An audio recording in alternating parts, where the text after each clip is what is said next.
How does Haruki Murakami evaluate his own work? Let's take a look at Haruki Murakami's own comments on various of his works. In 1998, before he wrote Kafka on the Shore on 1Q84, he wrote the following. Hard-Boiled Wonderland and The End of the World is among the three most significant works for me. The other two are Norwegian Wood and The Wind-Up Bird Chronicle.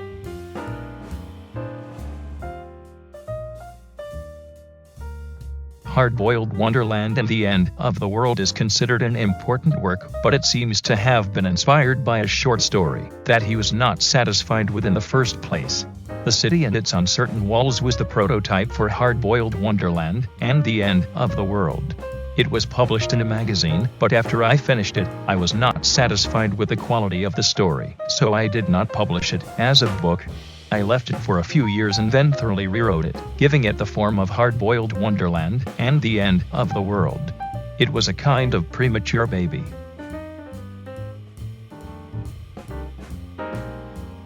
Haruki Murakami was not satisfied with his work when he was still running a jazz cafe and writing novels, and it seems that he did not allow his work to be sold overseas.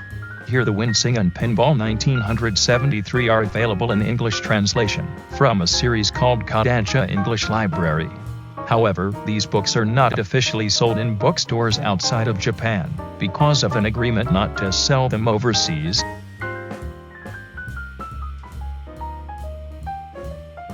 His first work as a full-time author, A Wild Sheep Chase, was also not satisfactory. In A Wild Sheep Chase, the difference between the protagonist and the rat is not so clear-cut. They are mixed up in places. There is no clear distinction between the two.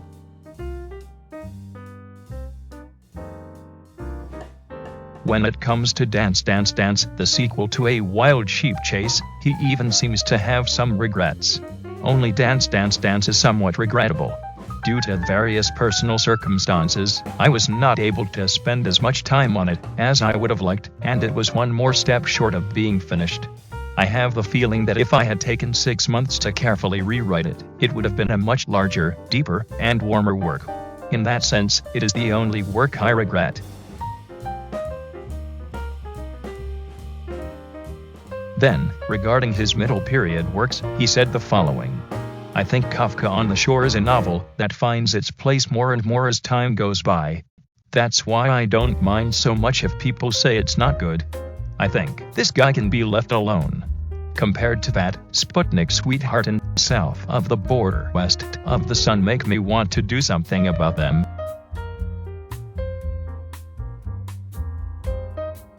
Haruki Murakami wrote about After Dark, which came out after Kafka on the Shore.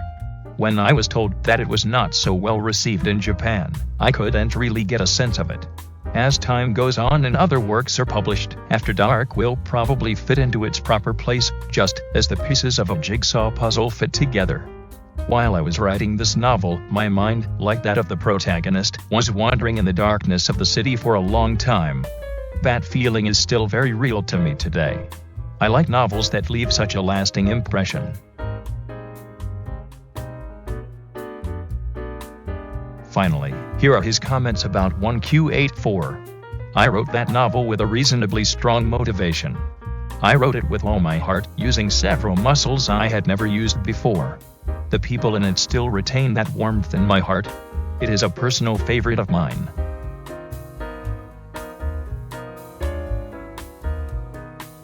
How was it?